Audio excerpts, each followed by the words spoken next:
Everybody, man, sock effect, y'all boys, man. It's your boy Big Bernie tuning in the fourth and goal right now, man. And today I got a good one. Today I'll be talking about the evolution of football helmets. Yesterday I talked about the evolution of football gloves. So go tune into that, go check that out. But today I'll be talking about the evolution of football helmets. Everybody know football helmets. Everybody know helmets in football are important. You know, even though they trying to die the game down, they trying to prevent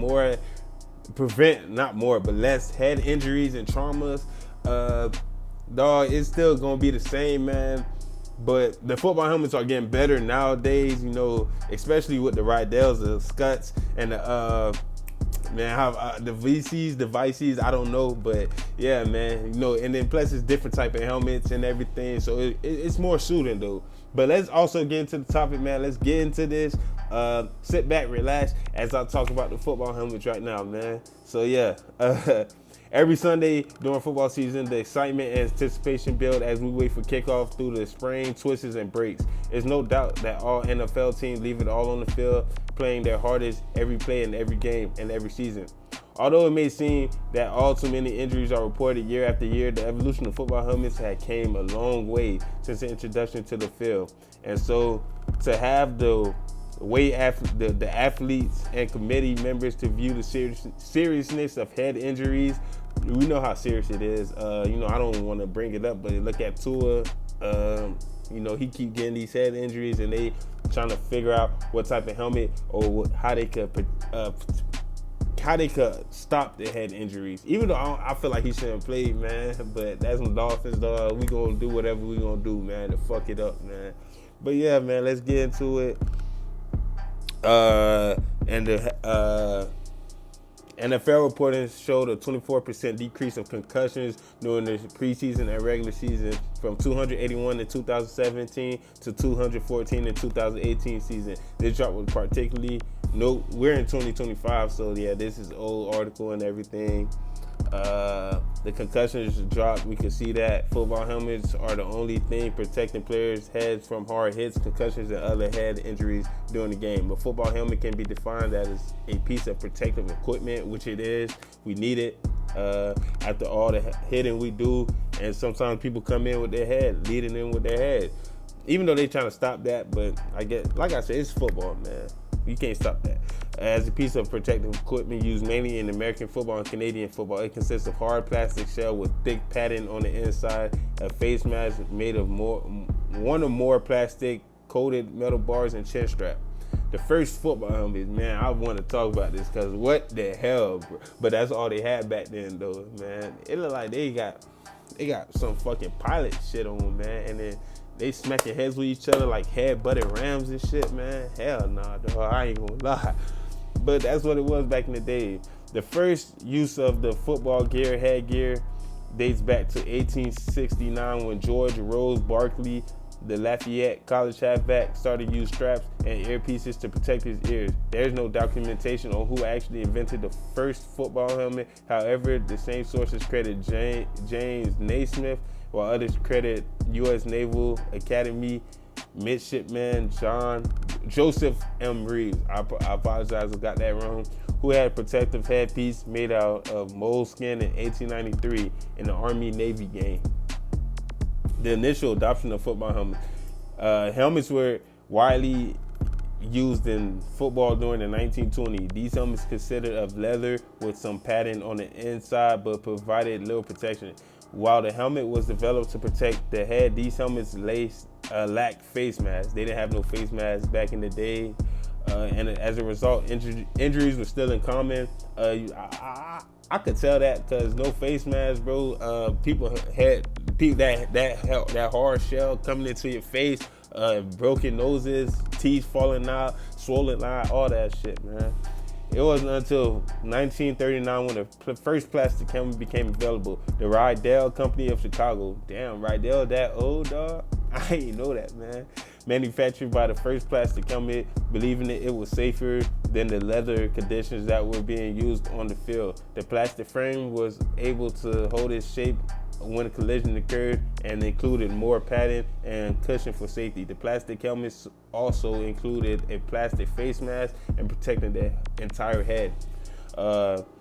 In the mid-1940s, leather helmets were required in the NFL. It wasn't until 1949 the NFL officially adopted the plastic helmet and in the leather helmet era. By the mid-50s, single-face bars were added to the helmets, and the first appearance of the radio helmet was introduced. Through the 60s and 70s, Riddell continued to innovate and improve football helmets protection and design. By the 1980s, Riddell had become an icon with his classic helmet silhouette with the circular ear hole, clean face mask lines, and rounded dome. I know what helmet they talking about in the 80s, man. It looked goofy, but that's why I'm laughing. It looked goofy, but it protected though. Well, I can say it's level. It's levels. It took a long time, but they came with it, man. So shout out Riddell for always keeping the athletes safe and keeping our heads safe, man. So peace, appreciate that, Riddell. In 2002, in response to the study of head injuries, Riddell developed a new helmet design called the Revolution. I hated that shit. I ain't gonna lie, bro, because that's like my first high school. That's my first helmet in high school, and I hated that shit, bro. Like the fucking two holes, all that bullshit. It's the one Larry Fitzgerald. Larry Fitzgerald wear, bro. I hate that helmet. It fucking fits tight. Your cranium, all that shit, man. It's too tight for me, man. I didn't like it, and it didn't look cool. It wasn't swag. I don't know how Larry Fitzgerald wore it, but it wasn't swag to me. Significant.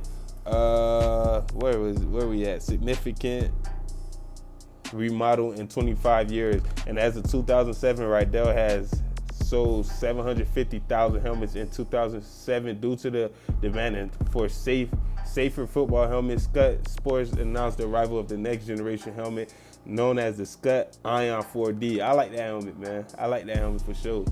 Today, NFL athletes are allowed to choose their own helmets for any particular reason. It can be for protection, nostalgia, or purely aesthetic. However, all helmets can be approved by the National Operating Committee or the Standard for Athletic Equipment. While the standards and protection for football helmets have came a long way since its inception, players who prioritize their safety often looks the way to add additional layer for support. Technology was progressed in a way that enabled companies like the Second School to help empower athletes by adding protection to the most critical part of the human body. Our newly launched Second School Pro Cap was in collaboration. I don't know, they're trying to shout out their brand, but yeah, man, the football helmet has came a long way. If you know, man. Also, I'm just so happy I'm in this era where you could the football helmets are getting way better and better, and you could choose what type of helmet you can get, what type of helmet you want. Not what you can't get, what type of helmet you want, and the type of helmet that makes you feel safe and makes you feel comfortable. Because all helmets are not comfortable. I'm gonna be so honest with you, man. You put some on and they be too tight for you. Some be, like I said, that fucking Revolution, that shit was too tight on my fucking cranium, bro, and my forehead and all that shit, bro. It was too tight, bro. But man, football helmets came a long way from the leather, brown leather, whatever shit, to the one face mask. That shit look goofy to me. To the Revolution, to the Scott Ion, to the Riddell Revolution Speed, the Revo Speed, to the Revo Speed Flex. Man, it's so much. The Scott, man, what's that one called? The new Scott. I like it. I ain't gonna lie. The one with the little shit right there.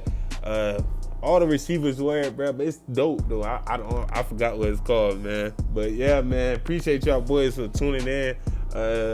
You was tuning in to Fourth and Goal, and it's your boy Big Burn. Peace.